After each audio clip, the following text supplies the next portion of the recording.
नमस्कार, मैं हूँ रेणुका काले। मेरी हिंदी कक्षा हिंदी पथ में आपका स्वागत है। मेरे प्यारे बच्चों, इन दिनों हम कक्षा 10 सीबीएसई की एनसीईआरटी की जो किताब है ना, क्षितिज भाग 2, उसके लेसन्स कर रहे हैं। आज है दूसरे लेसन की बारी, जो कि है कविता काव्य खंड से। इसे हमने लिया है पार्ट 2, राम लक्ष्मण परशुराम संवाद। मैंने जैसा कि बताया, क्षितिज भाग 2 की किताब है, एनसीईआरटी की है, राम लक्ष्मण परशुराम संवाद। जी हाँ मेरे प्यारे बच्चों, ये जो प्रसंग है ये रामायण से लिया गया है, रामायण का ये अंश है। रामायण आप जानते हैं ना, श्री रामचरितमानस गान, जो हम अक्सर अपने विभिन्न माध्यमों से सुनते हैं, अपने घर में भी गाहे बगाहे राम रक्षा स्रोत या हनुमान चालीसा या रामायण पाठ के माध्यम से ये ध्वनियाँ जो गायन की हैं हम तक पहुँचती हैं। तो आज ये पाठ जो है ये है राम लक्ष्मण परशुराम संवाद। तो इसमें उस प्रसंग को लिया गया है जो कि रामचरितमानस में बाल कांड के अंतर्गत है, और इसमें उस समय का वर्णन है। सीता स्वयंवर की शर्त के अनुसार शिव धनुष का जो है प्रत्यंचा चढ़ाने के प्रयास में वो धनुष टूट गया था। अब क्योंकि परशुराम जो हैं वो अनन्य शिव भक्त हैं, और वही अपने आप को उस समय तक इतना बलशाली समझते हैं कि शिव के धनुष को प्रत्यंचा चढ़ाना या तोड़ देना तो बहुत दूर की बात है, उसको कोई हिला भी नहीं सकता। ऐसे महान शिव धनुष को किसी ने तोड़ दिया है, ये खबर जब उन तक पहुंचती है तो वो बहुत क्रोधित अवस्था में वहां पहुंचते हैं दरबार में, और वहां पर राम लक्ष्मण और परशुराम का संवाद होता है। यही यहाँ पर उद्धृत किया गया है राम लक्ष्मण परशुराम संवाद में। मेरे प्यारे बच्चों, चैनल पर अगर आप नए हैं तो इसे सब्सक्राइब कर लीजिएगा, बेल आइकॉन प्रेस कर दीजिएगा, ताकि यूं ही मेरी कक्षाएं आपको मिलती रहें, क्योंकि आती रहेंगी 10th की कक्षाएं आपके लिए। तो ये जो लेसन है ना बच्चों, इसमें कुछ जब बातें जो हैं शुरू में मैं आपको बताती चलूं। आपका इसी लेसन के पीछे पाठ्येतर गतिविधियां या सक्रियता शीर्षक के अंतर्गत ये लिखा हुआ है कि आपको मालूम होना चाहिए कि दोहे और चौपाई को जो हम पढ़ते हैं ना, उसका एक पारंपरिक तरीका होता है। अधिकतर तो घरों में जब इस तरह के पाठ हम करते हैं तो बच्चे उससे वाकिफ होते ही हैं, और अगर नहीं है तो आज मैं आपको बता देती हूँ कि चौपाई और दोहे का पारंपरिक ढंग से पाठ कैसे करते हैं। अलग से इसके लिए हम समय बर्बाद नहीं करेंगे। जब मैं आपके लिए चौपाई पढ़ूंगी तो उसी ढंग से पढ़ूंगी, जब मैं आपके लिए दोहा पढ़ूंगी तो उसी ढंग से पढ़ूंगी। तो चलिए ना बच्चों, शुरू करते हैं। पहले वाचन और उसके साथ साथ मैं इसका भावार्थ यानी कि व्याख्या भी आपके लिए करते चलूंगी।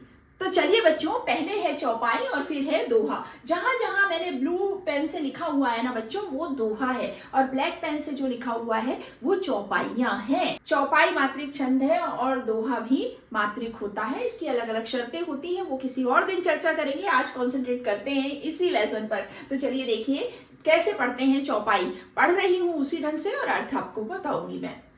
नाथ शंभु धनु भंज निहारा होई, केहू एक दास तुम्हारा, आय सुकाह कही किन मोही, सुनि रिसाई बोले मुनि कोही, सेवक को सो जो करे सेवकाई, अरि करनी करि करिय लराई, सुनहु राम जेहि विसिव धनु तोरा, सहस बाहु सम सोई पुमोरा, सो बिलगांव बिहाई समाजा, नाता मार जहि सब राजा, सुनु मुनि बचन लखन मुस्काने, बोले पर सुधरहि अवमाने, बहु धनु ही तोरी लरिकाई, कबहु न असिरिस कीन्ही गोसाई, यही धनु पर ममता के ही हेतु, सुनि रिसाई कह भृगुकुल केतु। चौपाई। अब दोहा। रे नृप बालक काल बस, बोलत तो ही न संभार, धनु ही राम त्रिपुरारि धनु, विदित सकल संसार। तो ये है पारंपरिक वाचन का तरीका। अब आइए देख लेते हैं इसका अर्थ। देखिए वो उस समय का वर्णन है। मैंने आप लोगों को पहले ही बताया था कि यहाँ वो प्रसंग चल रहा है जब शिव जी का धनुष जो है राम जी ने प्रत्यंचा चढ़ाने के लिए जैसे ही उठाया तो वो धनुष टूट गया, और धनुष के टूटने की खबर परशुराम तक जब पहुंची तो वो अत्यंत क्रोध की अवस्था में उस सभा स्थल या दरबार में, राज दरबार में पहुंचे, अत्यंत गुस्से के साथ। उनके हाथ में उनका प्रसिद्ध फरसा था और धनुष बाण थे। फरसा जो होता है कुल्हाड़ी के आकार का एक अस्त्र होता है और उसे लेकर वो वहां पर आए थे और उस फरसे से उन्होंने अनेक वीरता भरे पराक्रम किए थे। उनकी पहचान था उनका फरसा। तो भाई वो लेकर वहां पहुंचे और पहुंचते ही उन्होंने बहुत ही गुस्से से पूछा कि किसने ऐसी हिमाकत की, किसकी ऐसी जरूरत हुई, किसका ऐसा साहस हुआ कि उसने इस मेरे शिव धनुष को तोड़ दिया है। तब फिर क्या होता है, तब सबसे पहले राम जी, अब देखिए राम जी तो बड़े ही विनयशील व्यक्ति थे, बहुत ही विनम्रता से, बहुत ही शालीनता से, बहुत ही कूल होकर, शांत होकर अपनी बात रखते थे। तो उन्होंने अत्यंत विनम्रता पूर्वक कहा, नाथ शंभु धनु भंज निहारा होई केहू एक दास तुम्हारा। हे नाथ, ये जो है शिव जी का धनु, शंभु धनु यानी शिव जी का धनुष, भंजी यानी तोड़ा है, शिव धनुष को जिसने तोड़ा है, होई है केहू एक दास तुम्हारा, वो कोई आपका ही एक दास होगा। आये सुकाह कही किन मोही सुनी रिसाई बोले मुनि को ही। वो कहते हैं श्री राम जी की आयेसु आज्ञा क्या है, आयेसु यानी आज्ञा दीजिए कि आप मुझे क्या कहना चाहते हैं, आप जो कहेंगे मैं कर दूंगा। सुनी रिसाई बोले मुनि को ही, है ना। तो उन्होंने जब मुनि को, जो परशुराम जी हैं, उनको इतने कोही यानी क्रोध में देखा, मुनि को इतने क्रोध में, गुस्से में, रिसाई है ना, रूठा हुआ देखा, गुस्से में देखा, क्रोधित देखा, तो उन्होंने ये कहा कि आप आज्ञा तो कीजिए कि मुझे क्या करना है ना। सेवक सो जो करे सेवकाई, अरे करनी करे करे लड़ाई। वो कहते हैं कि सेवक तो वो है जो सेवा करे। कौन कह रहा है, ये परशुराम जी कह रहे हैं। उन्होंने कहा ना कि भाई जिसने शिव धनुष तोड़ा है वो आपका ही कोई सेवक होगा, कोई दास होगा। तो वो कहते हैं कि सेवक तो वो होता है जो सेवा करे। अरे करनी करी करी लड़ाई, और ये तो शत्रुतापूर्ण, अरे करनी यानी शत्रुतापूर्ण कार्य जो किया गया है ना, ये तो लड़ाई के लिए ही आमंत्रण है। अब तो इसने इस तरह से करके लड़ाई की है मुझसे। सुनहु राम जेहि शिव धनु तोरा, सहस बाहु सम सो रिपु मोरा। और सुन लो राम, जिसने इस शिव के धनुष को तोड़ा है ना, वो मेरे लिए सहस बाहु की तरह जो है मेरा बहुत बड़ा दुश्मन, रिपु यानी दुश्मन है। अब सहस बाहु के बारे में बच्चों में आपको बताऊंगी, बने रहिएगा मेरे साथ। यहाँ एक लय टूट जाएगी समझाने के क्रम में, इसलिए थोड़ा धैर्य रखिए। मैं जरूर आपको बताऊंगी सहस बाहु की एक छोटी सी कहानी है, कौन है वो और उन दोनों के बीच में क्या दुश्मनी थी कि वो सबसे बड़ा शत्रु से मान रहे हैं। तो याद रखिएगा, बताऊंगी जरूर। तो वो कहते हैं, परशुराम कहते हैं कि देखो शिव धनुष जिसने तोड़ा है ना राम, वो मेरे लिए सहस बाहु की तरह, मेरा सबसे बड़ा दुश्मन जो है सहस बाहु, उसी की तरह मेरा दुश्मन हो गया है वो। सो बिलगाऊं बिहाई समाजा, नाता मारे जय ही सब राजा। सुन लो राम, जिसने भी, वो कहते हैं कि इस धनुष को तोड़ा है ना, वो इस समाज से स्वतः ही अलग हो जाए। बिलगाऊं यानी अलग हो जाए, है ना, इस समाज से। अब वहां पे बहुत सारे लोग हैं, युद्ध आए हुए हैं, स्वयंवर है, शर्त पूरी करना है, तो पूरी राजसभा में बहुत सारे लोग मौजूद हैं। तो वो कहते हैं कि जिसने भी ये दुस्साहस किया है, वो खुद ही इस भीड़ में से अपने आप को अलग कर ले। क्यों कर ले, ना तमारे जय हैं सब राजा।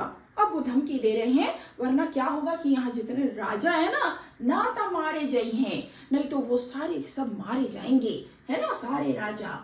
सुनो मुनि बचन लखन मुस्काने, बोले पर सुधरहि अवमाने। अब तो जो लक्ष्मण थे, लखन यानी लक्ष्मण जो थे, उनके मुनि के वचन यानी परशुराम जी के वचन सुनकर वो मुस्कुराने लगे। बोले पर सुधरहि अवमाने, और उन्होंने परशुराम का अवमान ही यानी अपमान करने के लिए एक इंटेंशनली उन्होंने ऐसा किया।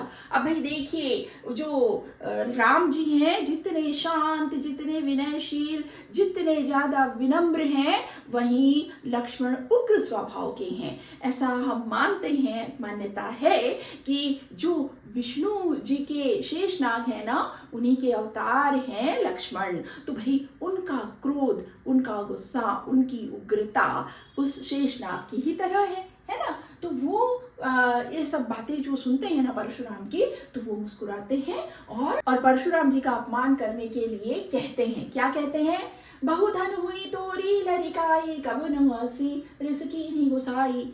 हमने लड़काई में यानी लड़कपन में, बचपन में ऐसे तो बहुत से धनुष तोड़े हैं, है ना, बचपन से हम ये करते आ रहे हैं, बहुत धनुष हमने तोड़े हैं भाई।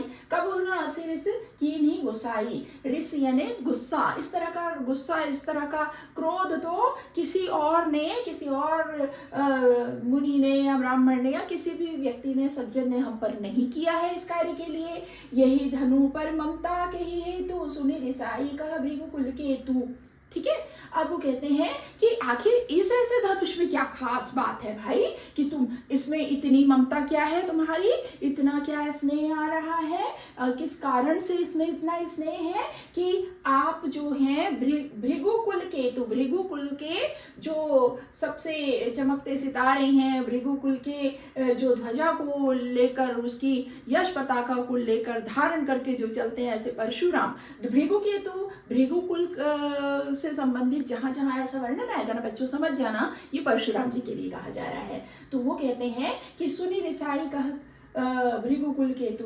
तो भाई ये ऐसा क्या हो गया कि ये परशुराम जी जो हैं, ये जो इस बात पर इतनी यानी ममता दिखा रहे हैं इस धनुष के तोड़ने पर। ये सारा सुनकर जो परशुराम जो थे वो अत्यंत क्रोधित हो गए, गुस्से में आ गए, है ना, और उन्होंने क्या कहा, रे निपुण बालक काल बस बोलत तो ही न संभार, धनु ही सम त्रिपुरारी धनु विदित सकल संसार। वो कहते हैं कि हे नृप बालक, नृप यानी राजा, है ना, अब उनका राजा का पुत्र, राजपुत्र, राजकुमार, तो वो कहते हैं हे राजकुमार, राजपुत्र, तुम जो है काल के वश में हो, यानी मेरे से जो मेरे क्रोध के का भाजन बना हुआ है, क्रोध का कारण बना हुआ है, मेरे सामने खड़े होकर इतनी बात कर रहा है, वो तो काल के वश में, जब मैं चाहूँ उसको खत्म कर सकता हूँ। तो तुम काल के वश में हो, लेकिन फिर भी तुम संभाल कर नहीं बोल रहे हो, है ना। धनु ही सम त्रिपुरारी धनु विदित सकल संसार। इस धनुष की तुलना तो किसी और से हो ही नहीं सकती, क्योंकि ये त्रिपुरारी का धनुष है, शिव जी का धनुष है, ये बात सारी दुनिया जानती है। सकल विदित सकल संसार, इस बात को सारी दुनिया जानती है कि ये इस धनुष से किसी और धनुष की तुलना की ही नहीं जा सकती, ये शिव धनुष है, और तुम इतना दुस्साहस कर रहे हो मेरे सामने, उनका ऐसा कहना है। अब क्या होता है, अब देखिए ये एक सेट जो है, ऐसे ऐसे आपके पास बच्चों 6 सेट हैं, तो ये एक तो हो गया, यहाँ तक कि हुआ, आते ही क्रोध दर्शाया, और फिर लक्ष्मण जी भी उनका अपमान करने लगे अपनी बातों से, है ना। अब ये तनातनी की स्थिति बन गई है। आगे देखते हैं, लखन कहा हसी हमरे जाना सुनहु देव सब धनुष समाना। लखन ने यानी लक्ष्मण जी ने कहा कि भाई हम तो ये जानते हैं कि सभी जो देव हे ऋषि देव, हम तो ये जानते हैं कि हम शुरू से ये हमें पता है, हम यही समझते आए हैं कि ये जो सभी धनुष हैं वो हमारे लिए एक जैसे हैं। का क्षति लाभ जून धनु तोरे देखा राम नयन के भोरे। ऐसी क्या क्षति हो गई, नुकसान हो गया कि ये ना तो ये इसमें ये इस जून धनु यानी पुराने धनु को अगर तोड़ दिया गया तो इसमें क्षति क्या है, लाभ क्या है, यानी नुकसान क्या है और फायदा क्या है, ऐसा वो कहते हैं लक्ष्मण। देखा राम नयन के भोरे, अब राम जी ने तो के नेत्रों ने तो इसको क्या किया था, इसको नया समझा था, है ना, और ये सोचकर उन्होंने उसमें प्रत्यंचा चढ़ाने की कोशिश की होगी, है ना। ये इसमें गूढ़ अर्थ छुपा हुआ है। छुअत टूट रघुपति ही न दोषु। अब उन्होंने जैसे ही इस धनुष को छुआ तो वो तो टूट गया, इसमें रघुपति का दोषु नहीं, ना दोषु, उनका दोष नहीं है, छूते ही वो टूट गया। क्यों? क्योंकि वो पुराना था। मुनि बिनु काज करिए कतरोसु। अब इसके लिए हे ऋषि मुनि, आप जो हैं बिनु काज, बिना कारण के करे कतरोसु, गुस्सा क्यों कर रहे हैं, रोसु यानी गुस्सा, करे क्यों कर रहे हैं, बिना कारण के गुस्सा कर रहे हैं। इस पे तो राम जी का कोई दोष तो है नहीं, पुराना था, उसको छूते ही वो टूट गया, ये वो कहते हैं। बोले चिते परसु की ओरा रे सठ सुने सुभाव न मोरा। अब परशुराम जी का गुस्सा बढ़ रहा है ना, अब वो कहते हैं परसु, परसु यहाँ पर फरसे को कहा है। उनका फरसा मैंने बताया है शुरू में ही कि उनका फरसा जो है उनका प्रसिद्ध हथियार था जो हमेशा उनके साथ रहता था, और उस फरसे से उन्होंने बड़े बड़े वीरता के पराक्रम किए थे। तो क्या होता है, उन्होंने क्या किया, इतना सुनते ही उनको और गुस्सा आया और वो उन्होंने अपने फरसे की ओर बोले, चिते परसू की ओर, अपने फरसे की ओर देखकर वो बोले, उसकी ओर देख के बोले, रे सट सुने हूँ स्वभाव न मोरा, हे मूर्ख तुमने मेरे स्वभाव के बारे में नहीं सुना है ना। बालक बोली, बधो नहीं तो ही केवल मुनि जड़ जा नहीं मोही। मैंने तुमको बालक समझा, बधो यानी वध, है ना, नहीं तो ही मैंने तुमको बालक समझकर तुम्हारा वध नहीं किया है। तुम अभी तक जिंदा खड़े हो ना सिर्फ इसलिए कि मैं तुमको बच्चा समझ रहा हूँ, है ना, इसीलिए मैंने तुमको अब तक मारा नहीं है। केवल मुनिजड़ जान ही मोही, और तुम हो कि मुझे सिर्फ एक साधारण मुनि समझ रहे हो, ऐसा मत समझो, ये मत जानो मुझे, है ना, तुम मुझे जानते नहीं हो।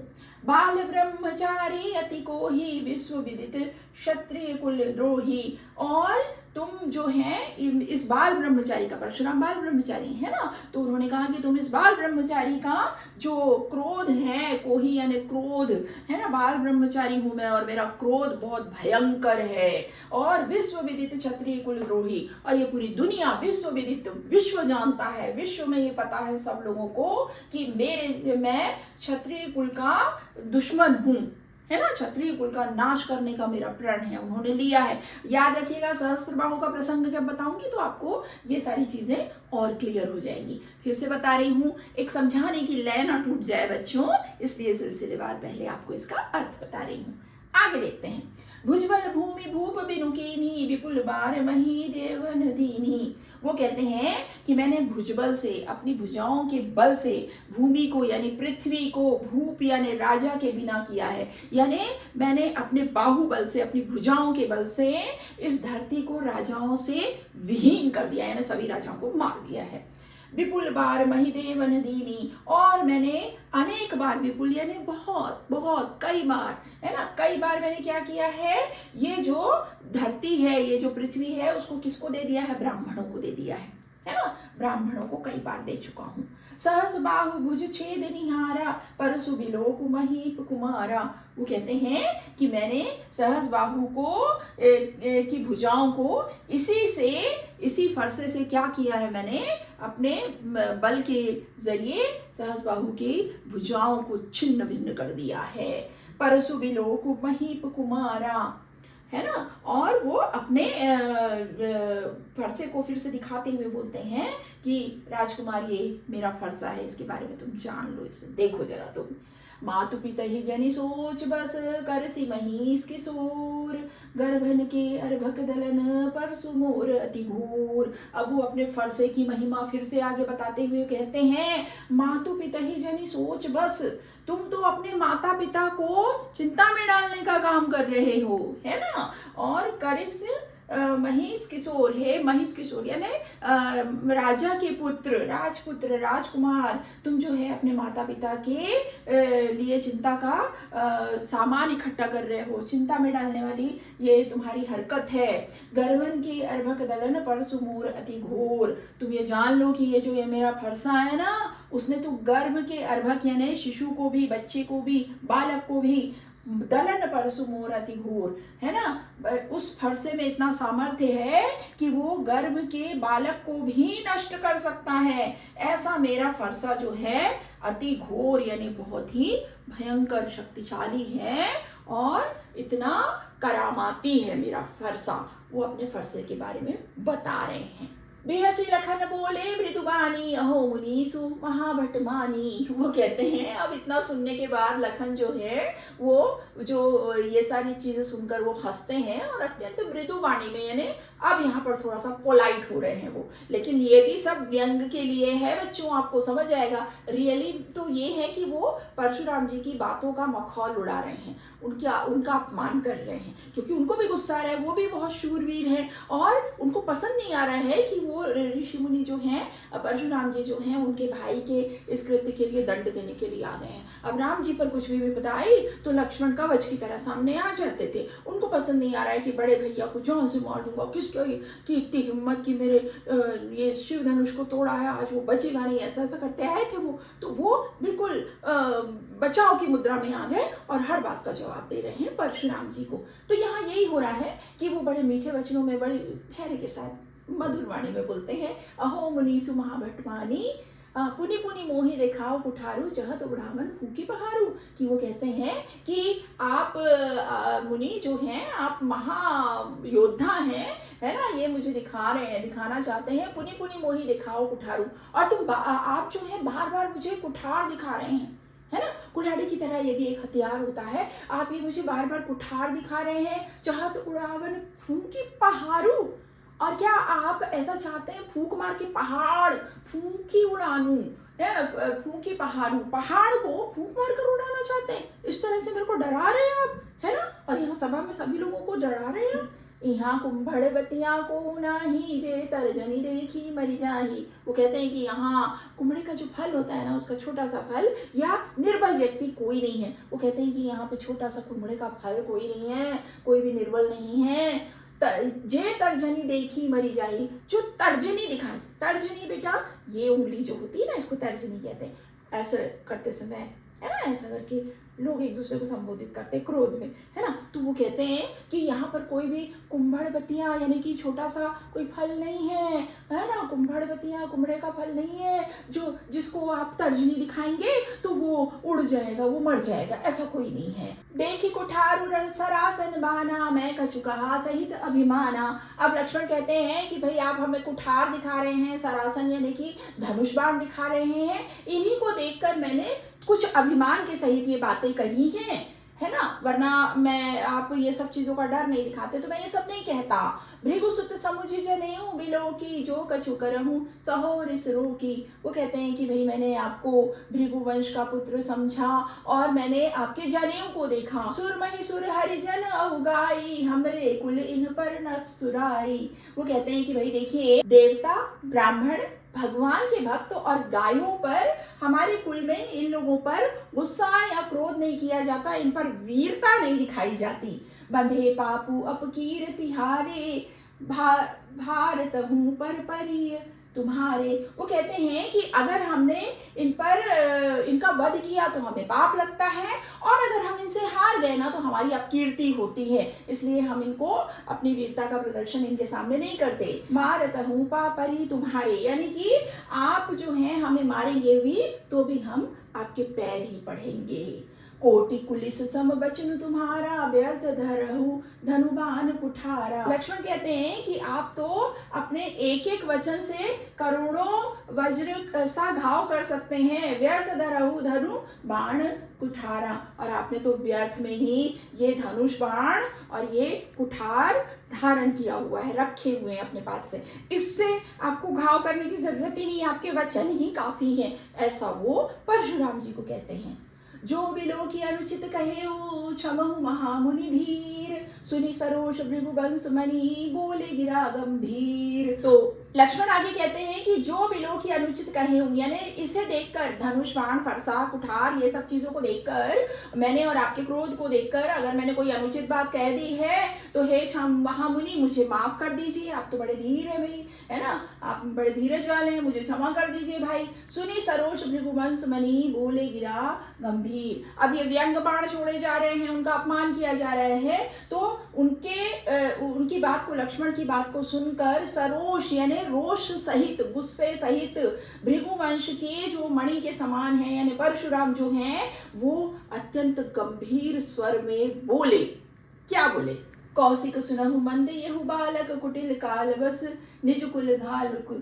वो कहते हैं कि देखो कौशिक, कौशिक यहाँ पर कहा जा रहा है विश्वामित्र जी को, गुरु विश्वामित्र भी वहां पर मौजूद हैं, तो उनको सभा में, है ना, तो उनको संबोधित करके वो कह रहे हैं कि भाई देखो, उनको ऐसा लग रहा है कि अरे ये तो मेरी बात हाथ से निकलते जा रही है, तो अपमान पे अपमान किए जा रहा है। अब यहाँ कौन समझदार है? अच्छा, विश्वामित्र जी हैं, तो वो उनको संबोधित करते हुए कहते हैं कि कौशिक यानी कि विश्वामित्र, तुम जो है अब ये सुन लो कि ये जो तुम्हारा बालक, ये यहाँ पर जो ये बालक है ना, ये मंद बुद्धि है ना, इसको अकल वकल कुछ है नहीं। कुटिल कालवश निज कुल घालकू, और ये ऐसा कार्य कर रहा है कि अब देखो, जैसे बोलते हैं ना, विनाश काले विपरीत बुद्धि, इसका काल आ गया है और ये काल के वश में है, और इसीलिए ये जो है अपने कुल का नाश करने का काम कर रहा है, कि ये काम ऐसा कर रहा है कि सिर्फ इसको ही नहीं, इसके कुल को ही मैं नष्ट कर दूंगा। भानु बंस राकेश कलंकु निपट निरंकुश अबुधु असंकु, ये जो है ना, ये सूर्य वंश का होते हुए भी पूर्ण चंद्रमा की तरह कलंकित करने वाला है। पूर्ण चंद्रमा को कलंकित कर देता है ना, ग्रहण लग जाता है, उस तरह से ये कार्य कर रहा है। और इसका ये जो बालक है ये बहुत ही निरंकुश है, यानी किसी के का इस पर दबाव या किसी का अधिकार, या क्या कहना चाहिए कि कोई इसको अंकुश में नहीं ला सकता, वश में नहीं कर सकता, है ना। अबुधु असंकु, अबुधु यानी कि बुद्धू है, बुद्धि का इसके पास, यानी मूर्ख है ऐसा बोलते हैं। और असंकु यानी कि ये बिल्कुल डरता भी नहीं है, इसको कोई शंका ही नहीं है, इसको कोई डर ही नहीं है। काल कबलु होई ही छन माही, कहो पुकारी खोरी मुही नाही, वो जो है वो मेरे गुस्से से अब क्षण भर में ये क्या हो जाएगा, काल कबलु हो जाएगा, यानी कि समाप्त हो जाएगा।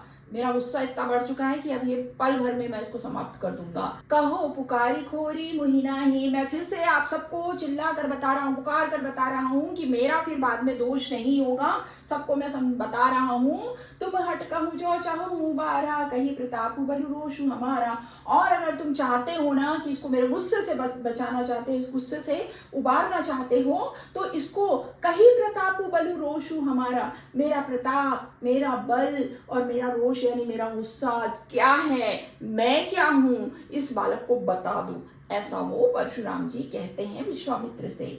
अपने मुँह तुम अपनी करनी बार अनेक भांति बहुबरनी, अब लक्ष्मण जो हैं फिर से बीच में टपक गए, वो कहते हैं कि अपने मुँह तुम अपनी करनी, मैं जब से सुन रहा हूँ आप अपने मुंह से ही अपनी बड़ाई कर रहे हैं, अपनी बारे में बताए जा रहे हैं। बार अनेक भांति बहुबरनी, और कई बार कई कई तरह से, अनेक भांति है ना, कई बार और कई तरह से तुम इसका वर्णन कर रहे हो।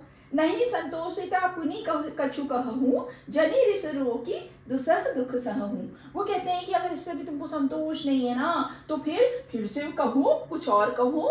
नहीं जनी रिस रोकी दुसह दुख सहूँ, और अपने गुस्से को रोक कर असह्य दुख को क्यों सह रहे हो, मत सहो, अंदर अंदर अपना चुप रहकर गुस्से को और दुख को मत बढ़ाओ भाई, बोलो, ऐसा उनका कहना है। यानी बहुत उद्दंडता कर रहे हैं लक्ष्मण यहाँ पर, है ना बच्चों। आगे देखते हैं। वीर व्रती तुम धीर अशोभा, गारी रेत न पावहु शोभा, वो कहते हैं कि आप तो बिना दुख के, बिना क्षोभ के और वीरता का व्रत धारण करने वाले हैं आप तो, और गाली देते ना पावहु शोभा, और इस तरह से गाली देना आपको शोभा नहीं देता है, ऐसा वो परशुराम जी को कहते हैं। सूर समर करनी करही, कहीं न जना वही आप, विद्यमान रन पाई रिपु, कायर कथई प्रताप।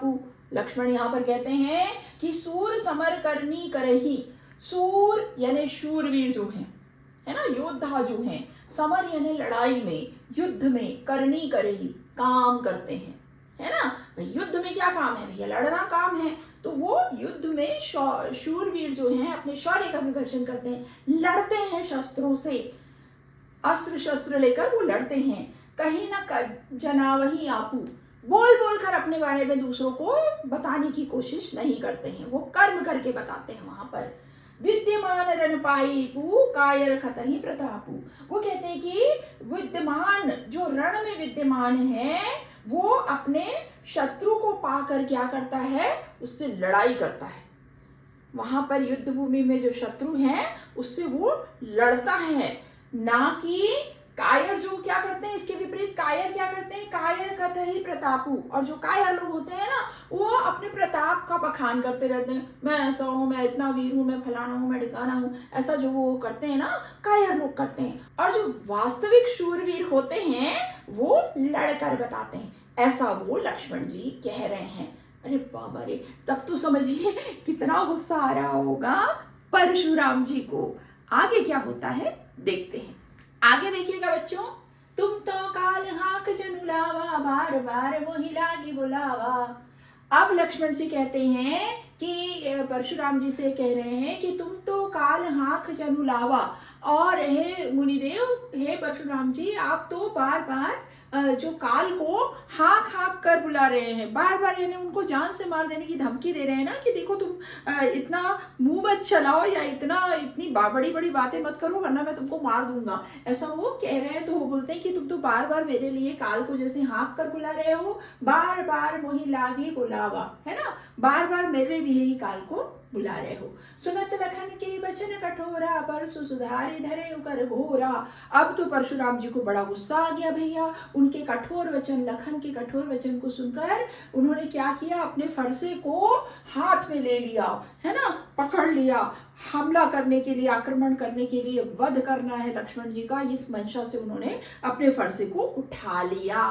अब जनि देई दो सुमोहि लोगु, कटुबारी बालक बद जोगु। अब वो कहते हैं कि अब सारे लोग ये सुन लें कि अब लोग मुझे इस बात के लिए दोष ना दें, क्योंकि सभा देख रही है कि ये कितने कड़वे वचन बोल रहा है। इस कटुबादी यानी कड़वे वचन बोलने वाले को, कठोर वचन बोलने वाले बालक को तो अब मर ही जाना चाहिए, ये मरने के ही लायक है, इसका काम जो है वो मरने के लायक ही है।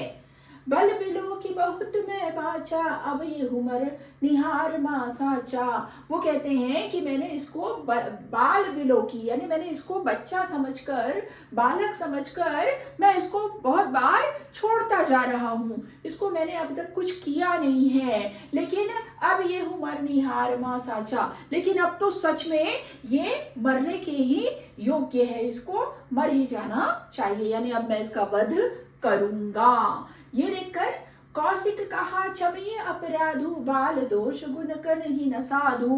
कौशिक यानी फिर से बच्चों बताया था ना विश्वामित्र जी, तो विश्वामित्र कहते हैं कि इसके अपराध को क्षमा कर दें, बाल दोष गुण गण ही न साधु। जो साधु महात्मा होते हैं, संत होते हैं, ऋषि होते हैं, ये है ना, वो क्या करते हैं, बाल दोष को, बच्चों की गलतियों को, बच्चों के गुण दोष को, गुण गण ही, गुण को और दोष और गुण को वो गिनते नहीं है, भाई बच्चे हैं जाने दो, है ना, ऐसा माफ करना चाहिए साधुओं को, वो ऐसा कहते हैं। परशुराम जी कहते हैं खर कुठार में अकर्म को ही, आगे अपराधी गुरुद्रोही। मेरे पास ये मेरा कुठार जो है, तीखा धार वाला कुठार है, और मैं स्वयं जो हूँ वो दया रहित हूँ, मैं क्रोधी हूँ, और मेरे सामने ये जो मेरा अपराधी है वो गुरुद्रोही है और मुझे जवाब दे रहा है। इसको अब तक मैं छोड़ता रहा हूँ ना, तो सिर्फ मैं तुम्हारी वजह से इसको मैंने अब तक छोड़ा है, केवल कौशिकशील तुम्हारे प्रेम में मैंने, विश्वामित्र से कहते हैं कि मैंने तुम्हारी वजह से, तुम्हारे प्रेम में इसको अब तक कुछ नहीं किया, वरना तो ये लक्ष्मण मेरे हाथ से कब का मारा जाता, ऐसा परशुराम जी कह रहे हैं। नाता ये ही काट कुठार कठोरे, गुरहि उरिन होते श्रम थोरे। वो आगे कहते हैं कि विश्वामित्र तुम आड़े आ गए हो, वरना मेरा ये कुठार जो है इसको तो कब का मैं एक कठोर प्रहार से इसका अंत कर देता, और मैं गुरु उरीन होते श्रम थोरे, और थोड़े ही समय में गुरु के ऋण से उऋण हो जाता। गाधि सुनु कह हृदय हसी, मुनि हरियर सूज, अय मैं खांड न ऊख में, अजहु न बूझ अबूझ। अब इतना सुनने के बाद विश्वामित्र जी हैं वो गाधी सुनु यानी गाधी के पुत्र सुत जो हैं, उनके पुत्र जो हैं यानी कि विश्वामित्र जो हैं, वो कह हृदय हसी, अपने हृदय में ही कह रहे हैं और हंस रहे हैं। क्या? मुनि ही हरियर सूझ, ये जो मुनि है परशुराम जी, इनको हरा हरा सूझ रहा है। ऐ मैं खांड न ऊख में, अजहु न बूझ अबूझ। वो इन राम लक्ष्मण को साधारण क्षत्रिय समझने की भूल कर रहे हैं भाई, है ना। वो कहते हैं कि ऐ मैं खांड न ऊख में, ये इनको ये जो फौलादी खांड से बने हैं ये, जबकि ये उनको गन्ने की के रस से बनी हुई खांड समझ रहे हैं, फौलाद से बनी हुई खांड है ये राम लक्ष्मण, जिनको वो साधारण गन्ने के रस से बनी खांड समझ रहे हैं जो मुंह में लेते ही घुल जाएगी। ऐसा नहीं है बाबा, वो अभी भी इनके बाहुबल को, इनकी वीरता को समझ नहीं पा रहे हैं। अजहु न बूझ अबूझ, अब भी उनको समझ नहीं आ रहा है कि ये दोनों बालक साधारण नहीं है, ऐसा वो सोचते हैं। कहु लखन मुनि सीलु तुम्हारा, को नहीं जान विदित संसारा। अब लक्ष्मण जी फिर से परशुराम जी से बोलते हैं कि हे मुनि, तुम्हारे शील को, तुम्हारे प्रेम को कौन नहीं जानता है, को नहीं जान विदित संसारा। इस संसार में सभी इस बात को जानते हैं, इस संसार को ये बात पता है। माता पिता ही उरिन भैनी के, गुरु ऋणु रहा सोचु बड़ जी के।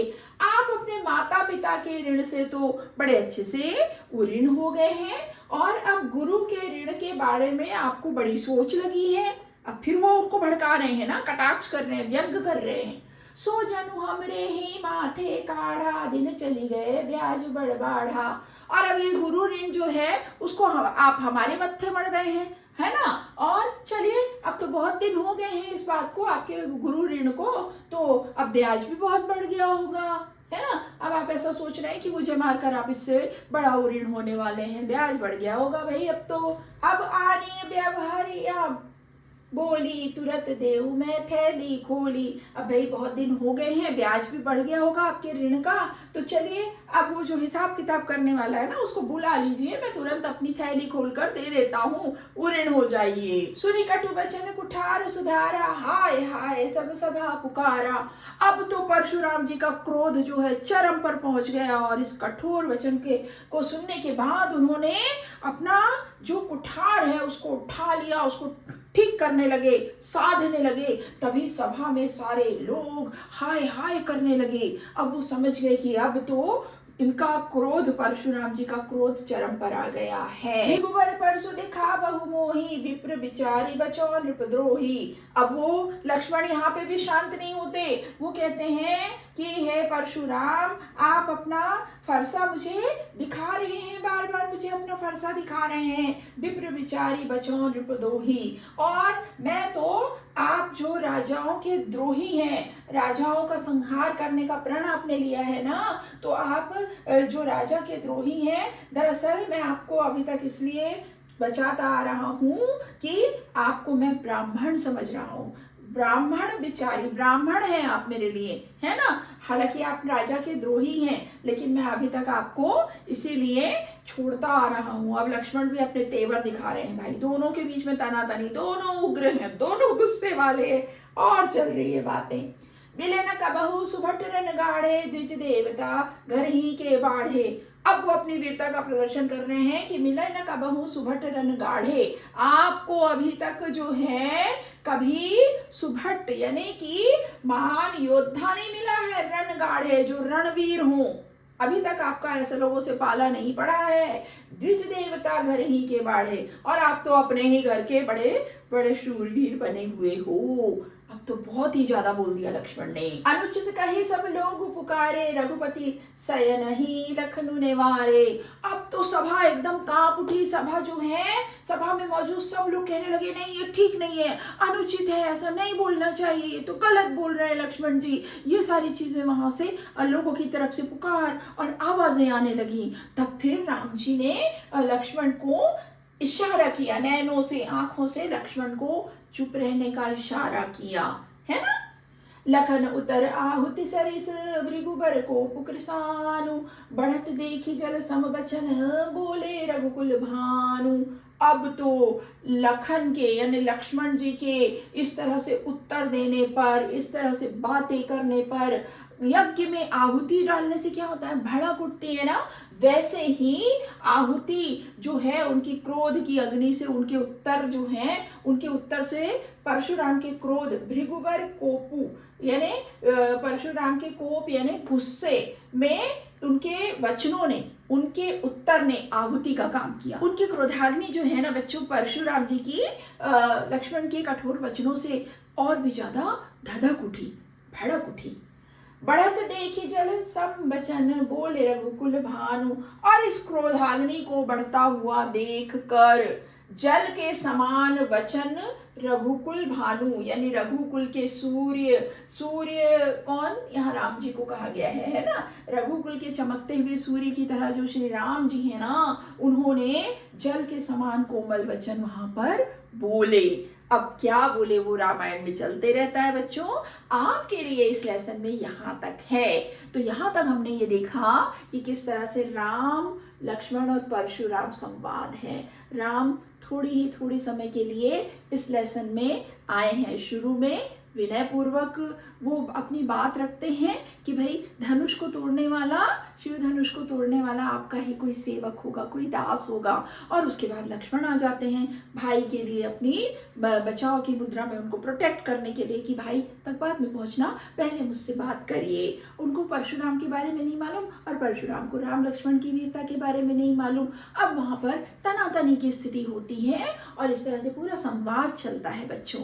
और आखिर में जब लक्ष्मण और परशुराम के आपसी संवाद के जरिए इतनी भयानक स्थिति उत्पन्न हो जाती है कि मरने मारने पर उतारू हैं दोनों, तब श्री राम जो हैं लक्ष्मण को इशारा करके शांत कराते हैं और मुनि जो हैं परशुराम जी, उनका क्रोध शांत करने के लिए जल, उनकी क्रोधाग्नि है, अग्नि को पानी बुझाता है, तो उनकी क्रोधाग्नि को शांत करने के लिए बहुत ही विनय पूर्वक जल के समान मृदुल वचन बोलते हैं। वो वचन आगे रामायण में चलते रहेंगे। हमारा लेसन यहीं तक है। तो प्यारे बच्चों देखिए, आज एक और लेसन हो गया आपके लिए। और हाँ, पाठ बहुत लंबा हो गया है, एक्सप्लेनेशन लंबा हो गया है, तो मैंने सहस्रबाहु यानी सहस्त्रबाहु की बात की थी, तो इसका एक एक्सटेंशन मैं आपके लिए लेकर आऊंगी, अच्छे से विस्तार से आपको समझाऊंगी और इस लेसन से संबंधित कुछ और बातें आपको बताऊंगी, है ना।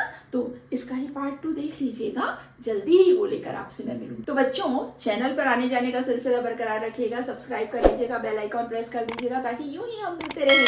अभी तो शुरुआत हुई है, सारे लेसन और फिर व्याकरण सब कुछ लेकर आऊंगी मैं आपके लिए। तो चलिए मिलते हैं अगली कक्षा में। तब तक के लिए स्वस्थ रहिए, मस्त रहिए और दीजिए अनुमति हिंदी पद से अपनी काले मैम को नमस्कार।